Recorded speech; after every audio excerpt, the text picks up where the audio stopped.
Make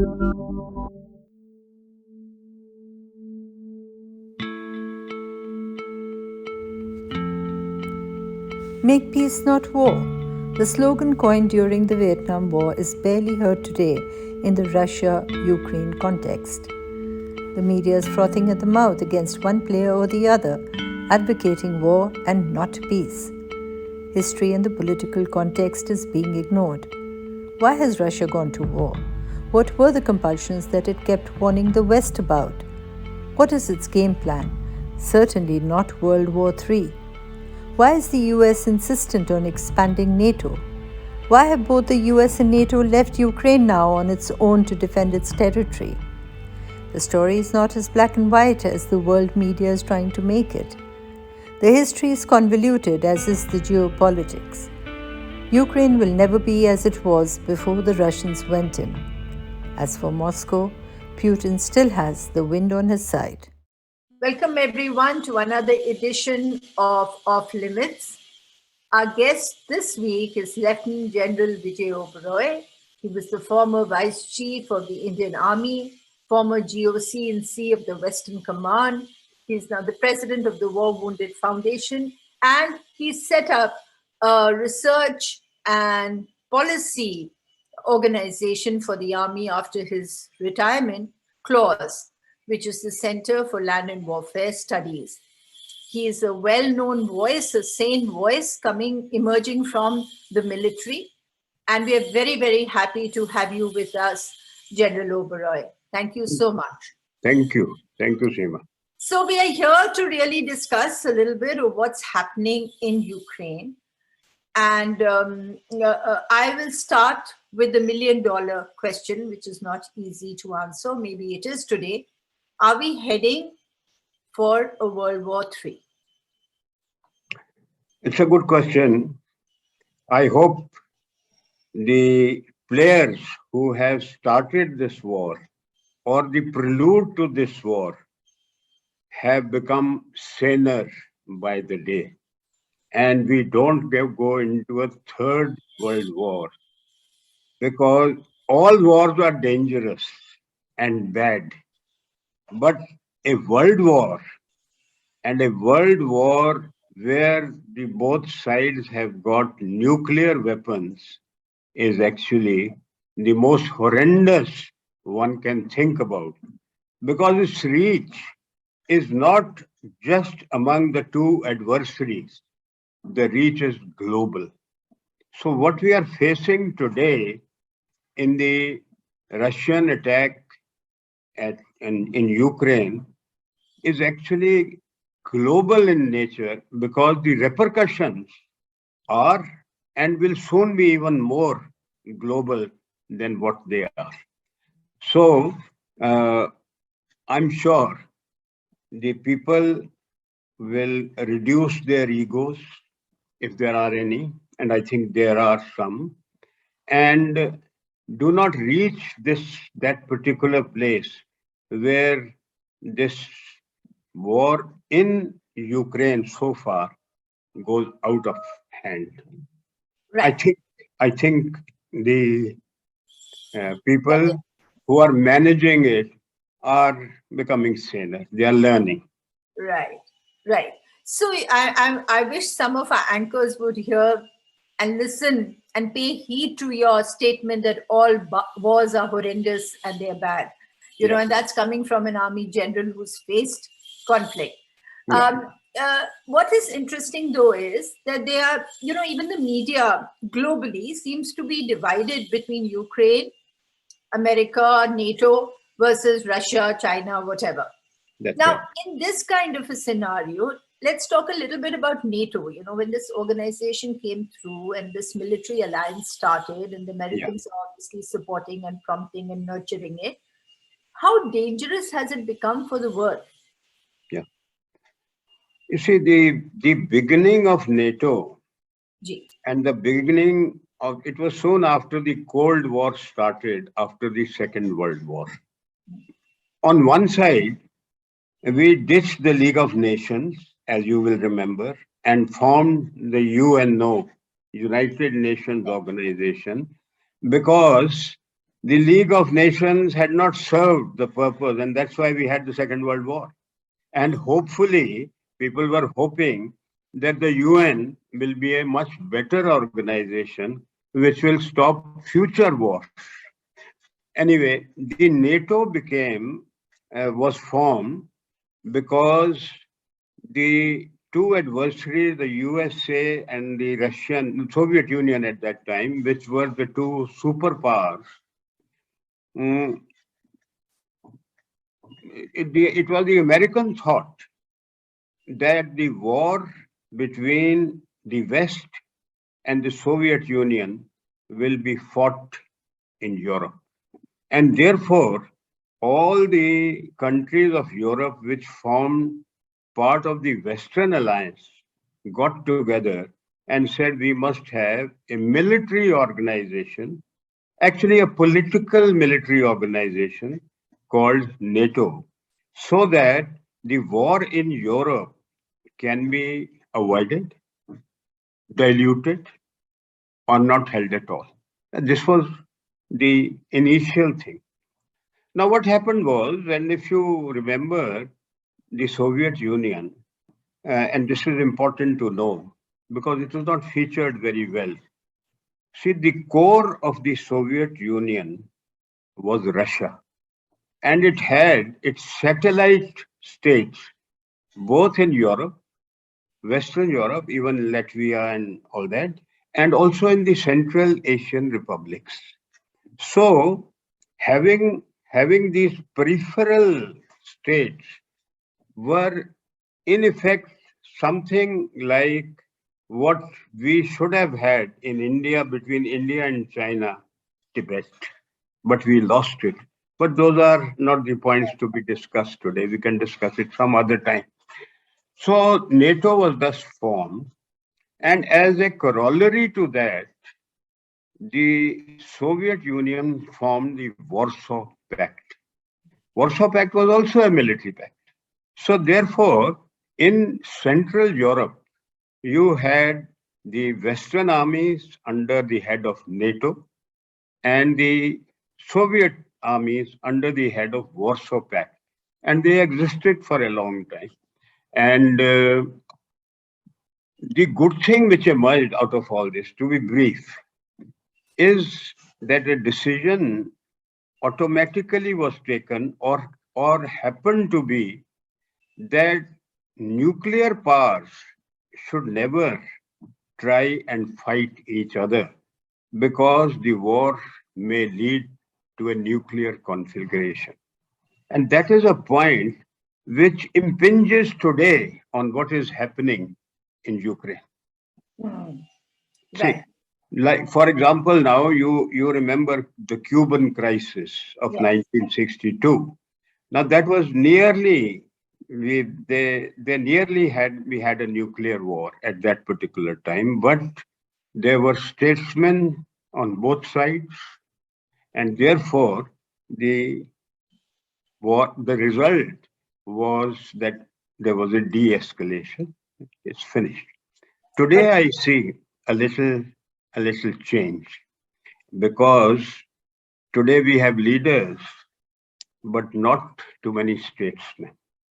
The difference is well known to everybody. So that's a major issue, especially when it comes to exercising the restraint that you referred to. That's right. But so the point you earlier made about the media and how the media is reporting this, there is the pro-West media and the pro-Russian media. Unfortunately, media is a very powerful source which affects people. Unfortunately, in India, the bulk of the media is oriented towards the West. Absolutely. For many reasons, we don't have to go into it, but that is so. Yes. So what is being reported is mostly anti-Russia, whereas the truth lies elsewhere. And many people, many prominent analysts have written about, spoken about the actions of the West which are not quite correct and has not been correct during the phase of the whole of part of January and part of February leading up to the date when the Russians went in Right. for the operation. So therefore, to say we should be balanced, well, yes, thinking must be balanced. But at the end of the thinking, it can't remain just balanced. You have to show that who is doing the right thing and who is doing the wrong thing, so that some learning comes about, so that a change occurs. And Yes. that is, We are yeah, not seeing the articles, of informing people of the context, of the background, of the build-up. There is no, it's just immediate kind of provocation from all sides. But having said that, the Warsaw Pact, of course, sort of gradually disappeared. And then NATO is almost an expansionist force. correct. And Russia has been trying to give the devil its due. Russia has been saying that don't bring it to our borders, and has said so repeatedly, which was flouted this time, right? So when you say the truth lies elsewhere, are you referring to that? Yes, very much so. In fact, I would like to elaborate this part a little bit because it's important to know. And for example, you see, and let me consult my notes. Gigi, Uh, absolutely. you see, the way statements, meetings, talks were conducted in the days and weeks leading up to the day when the actual military offensive took place. They clearly reflect that opportunities to step back at various stages were missed by both sides.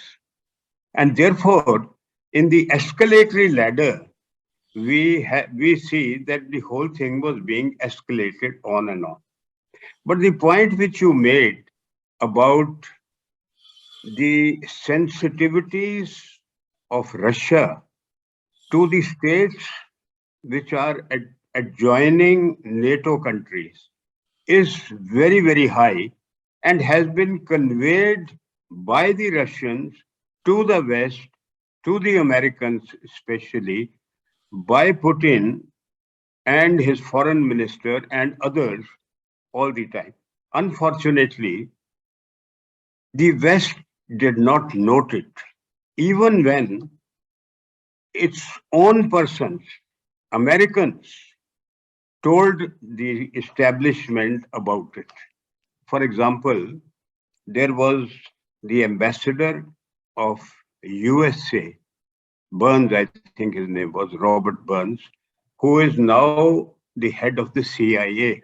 When he was the ambassador, he said, Ukraine for Russia is Niet, N-Y-E-T, which is a no by Russia. He said, Niet, Niet, don't ever push up NATO towards Ukraine. But the establishment didn't listen. Now, in the years following, everybody is trying to blame Putin, but Putin has taken many pains to inform their sensitivity and concern on the Georgia and Ukraine, the countries which were erstwhile part of the Soviet Union, but now are on the border of the West or NATO and so on. So this was done at the Munich conference. It was done even earlier. It was done later.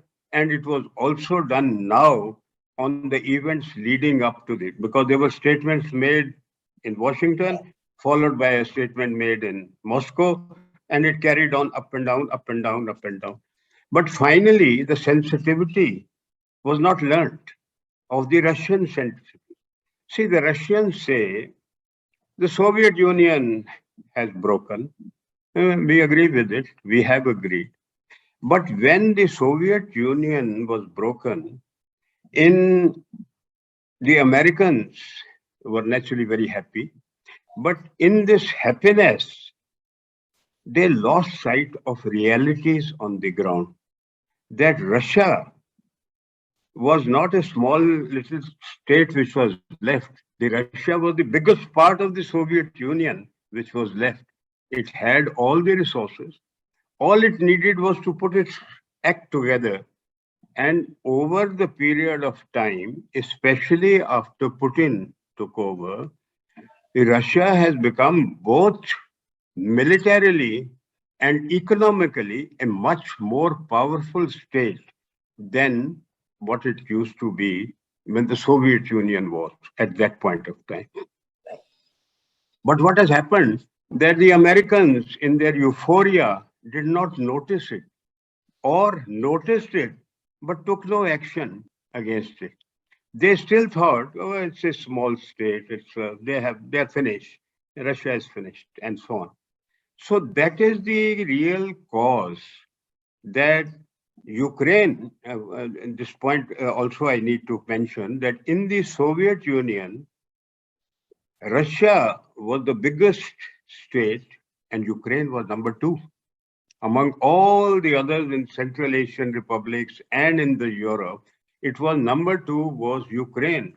It was the granary, it was the industrial city, it had all the best of the economy, it had the population was very, very high up in education and so on. And as an aside, this is one of the reasons why so many of our medical students are in Ukraine today and we're trying to get them out. The reason is this, right? So therefore, Ukraine was not one of the 10, 12 countries which separated, but the most important one which separated. So therefore, Russia was very clear that Ukraine will continue to be a state which is a border state, a buffer state between NATO and Russia. Now, the Americans or the West was interfering, has started interfering in this. Yes. They wanted to make it. And that is the real cause of the war today. Right. So it is, you've sort of also shifted the goalpost of the kind of projection that we are making on our television channels into what is the real feel. That's right. What I want to ask you now as a military person, when there is this other thing about Putin, which you can see in the Western media, that he is now caught in his own trap. He is, moved hastily. He doesn't know what he's doing. From whatever we read as lay persons about the Russians and the Russian way of thinking, it's all planned. I mean, they seem to have a chessboard and they keep playing those pawns and the kings and the queen. What do you make of it? Do you think he's caught in some kind of a trap, or do you think he is planned far ahead? No, I think Putin, amongst the dramatis personae of this whole thing today, if anybody is to be placed as the best actor, it is Putin. Putin has thought, and any leader who does not think of the end state first is not a good leader. Putin has thought of the end state. I don't think the Americans or the West have thought of any end state. Will the end state? He says the end state is that the Ukraine will remain a buffer state between NATO and us. That's the end state for them. Military was the last item after imposing sanctions, after political talks about statements being made about UN, the Security Council, thereafter the General Assembly. These were the steps in the ladder of escalation. Finally, he said the Americans are not responding, and so on. Or when I say American, I'm including the West in this, but basic player is the American. So therefore, I feel that unlike what our media thinks, which is following the footprints of what the West media is saying, added with the mirch masala of India, which always is there in all, because sensation is Oh, more. yes. See, so there is more sensation in bombs falling and people dying and limbs being sundered. And no one going to the war zone, all going And to Poland or Romania. that's right. And so just talking from picking up here and picking up there. So I personally feel that as on today, Russia is going ahead with this planned way, even in the war in the eastern part of Ukraine, which they want to secure. And they are not going to budge from this. Whether now NATO is sending its force of about 40,000 personnel into their joining country, but it will have no effect. The Russians have not only used the troops, but they have a reserves placed just outside behind them, which will be there for ensuring that everything which they have captured or secured is kept secure and there is no problem with it. But then why did he talk about using nukes? That's always seen as a sign of desperation. No, you see, it is like this. When we were talking, when the talks were going on, the only subject which the Americans talked about was economic sanctions, one after the other, right? They never talked about anything else. As far as the Russians were concerned, they were telling them that, look, this is our concern. This will affect our security. Don't put your missile bases on these two northern countries just north of Ukraine, because we will destroy it. We will have to destroy it because they are a direct threat to Russia. And therefore, when the West did the final lot of economic sanction, bring the banks into it, that is thereafter what? You see, Russia doesn't have the capability of economic sanctions as the West has. So therefore, having reached that, it is a warning that, look, I have alerted my troops, my nuclear forces. So don't carry on with this. He also realized that the Americans had also reached the top of the ladder, because having all the sanctions and the final sanction on the banking, there was nothing else in the up the sleeve of the Western except military effort. So he gave them this is my way of thinking, that he told them that this is not the way to do it. Now stop. Right? But they haven't. So let's see what happens. Right. And now about Ukraine. They've been making loud noises and all. I want you to talk a little bit about their military, which obviously isn't off, and the way they are being armed now by Europe, and the kind of booming arms industry now in the region. One. And the second is about their neo-fascist regiment. I think they're the only country in the world to have a neo-Nazi regiment as of. So if you can speak to us about that. Yes, certainly. You see, when the whole thing was being escalated at the diplomatic and political levels, Ukraine, unfortunately, the Ukraine president is so much inclined towards the West, and his background of being a comedian probably has affected his thinking also. And a dancer. And a dancer, quite right. And so therefore he feels that if I continue to be with the West, it will help me and not by me. The second thing, I think he never expected that the Russians will act militarily, which I think is stupid, because Russia has shown it needed Crimea, it took it, right? the two eastern states, Russia was also responsible in the uprisings which took place, and they are now against it. And knowing all this, he still wants to fight. Even when the Russians say, we are coming tomorrow morning, he said, we'll fight. He doesn't have any the wherewithal to fight. And the Ukraine, the West and NATO and America has told them, we are not sending any troops, but we are with you. What is the meaning in a war situation that we are with you, but we are not going to fight with you, right? So at a later stage, they said, okay, we are now giving you arms and so on. What good are arms when the opposing forces are upon you? Exactly. The arms would not even be opened while the whole place goes away. So therefore, this is only to tell the world that we are assisting from the Western side, from the NATO side, and yet not doing anything about it.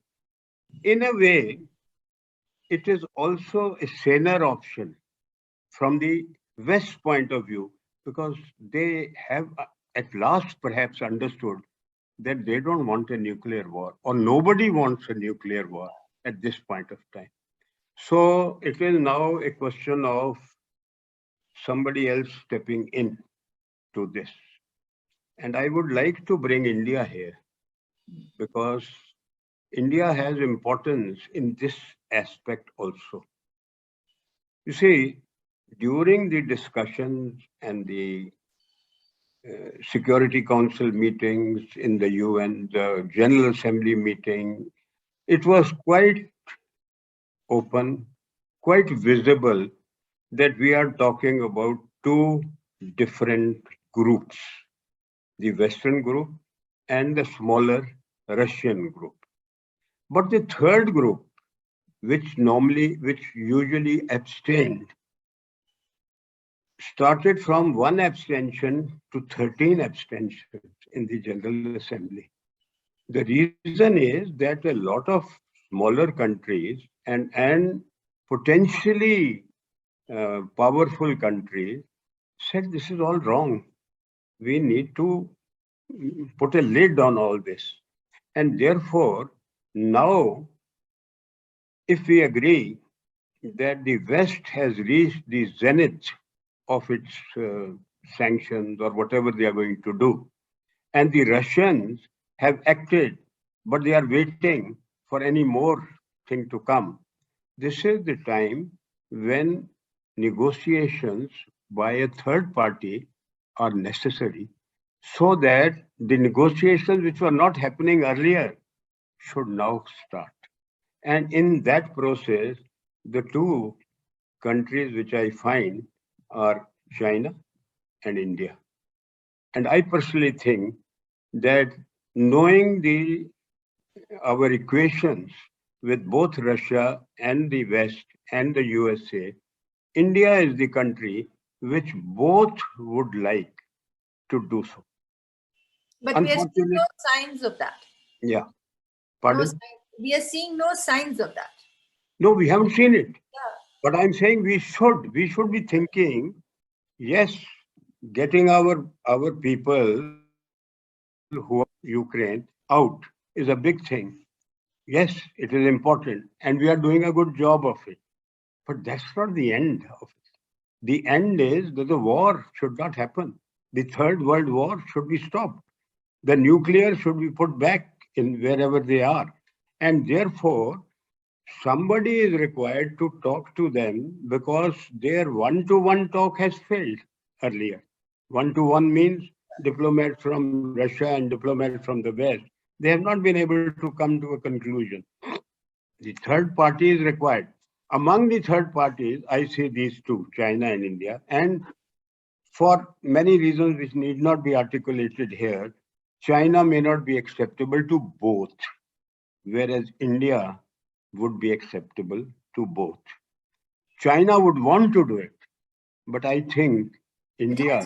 It started making those moves. It has started, it has already said so, but it was set out in one of its statements which came in their newspaper, global this thing. They have ridiculed America also. You know how China. Yes. So therefore, whereas we've been on a steady path, we have talked about downplaying the military part and for use of force and so on. So I think we need to take this initiative, and this initiative can be taken. And now, instead of being defensive about it, especially yesterday's meeting of the Quad, where the others not agreed but tried not to put their point in the final statement. That's important because that means they accepted what India has been doing. Now it should be taken to the higher level by us. Don't wait for Russians to approach you and Americans to approach you. No, they won't. You have to approach to both. And that is statesmanship. Today we are in, I hope that once this madness of the state elections is over, then people will have more time to think. Right. So the last question, as again a general and somebody who watches the world and is not and is very attuned to what's happening, what do you see? How do you see this playing out in the immediate future?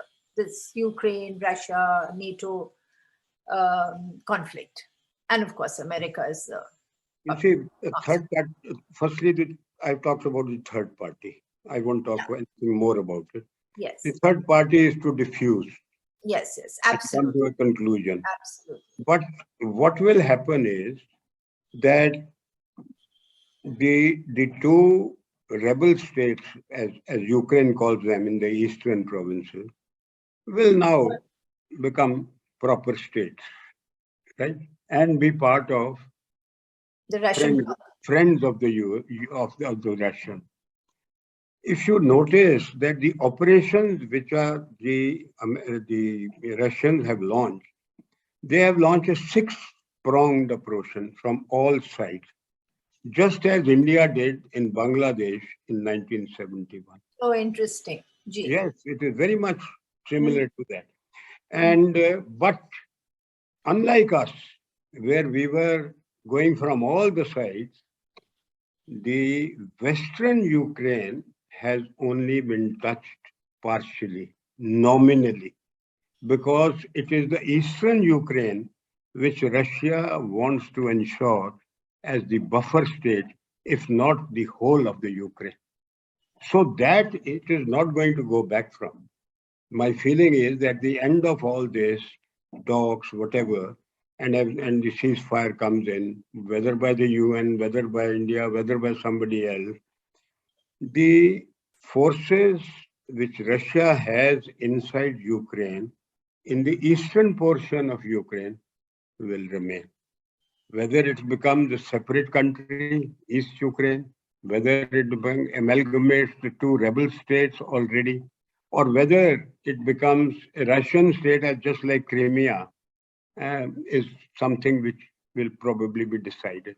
But the western part will continue to be an independent state, and Russia will continue to insist that it should not be part of NATO. But the fallback position from the Russian perspective is niet in eastern Ukraine. Right. This is my... So, all in all, after this war, which we hope will now end very soon and a better sense will prevail, the whole Western Bloc is going to be weaker in the sense that part of Ukraine will be here. They've already declared those two rebel states as independent. They've taken Crimea. So the situation has already changed in that part of the world. Yes, but you see, when one looks at global things, one should have a little more understanding, because we are now living in a world where everyone is dependent on each other. Yeah. Globalization is not just a phrase. It is actually on the ground. There. Now, if globalization is only seen in economic terms, then there is a problem. We are seeing it in economic terms, but not seeing it in power terms, in forces terms, in military terms. Now, in military terms, if Soviet Union disintegrated 40 years back, can it remain as a communist against USA country all the time? Or isn't it the time when a second superpower is coming up for Russia, for America to be more closer to Russians than to the second superpower in the making, which has pointed out that they want to be the number one power of the world. Now, so therefore, the thinking is that these are the neo-Nazis, the neos of the Americans I'm talking about, who started the Iraq war and the Syrian and went after this chap, Libya and so on, the American. They say they are, right? So these are the ones. So therefore, one hopes that America and Russia will come together and not separate because of Ukraine or because of what has happened now in this part of the world. But this will bring them together. And if that happens, the whole structure, the power structure of the globe will change and suit us in India too. That's important. That's interesting also. I mean, that's an entirely new sort of cementing that you're proposing. Right now, it's Russia and China and the Shanghai Cooperation. That's right. But let's see, alignments and realignments is what this world is all about. Yeah. Thank you. Yes. Do you want to say something? Yeah. After all, who would have thought of the Indian Ocean and the Pacific Ocean becoming the Indo-Pacific Ocean? This has happened because there was a requirement for it. Now there is a requirement, a different requirement. And please, the point to remember is, Russia is the only country which is in Europe and also in Asia. Atlantic and also Pacific. These are important considerations. So when one thinks of global force levels and alignments and so on, one needs to think out of the box and not just the simplistic linear thinking. Right. Thank you so much, General Oberoi. This was fascinating. And I'm going to call on you again to discuss more, more internally our situation. Thank you so much. Thank you. Thank you. It was nice to be on with you. Thank you. So even as the world media shouts for war and predicts war in what are sordid headlines, it does seem that there is a sense dawning on all the principal players in the battlefield. Nobody really wants a war. Nobody really wants to take this further than it is intended. Russia has come in with a game plan, as General Oberoi has articulated so clearly for us. The Americans and NATO have made it very clear that they do not want to escalate this into a larger global conflict. So let's see what are the terms and conditions, what happens in the coming days, whether they actually bring in and usher in some levels of peace.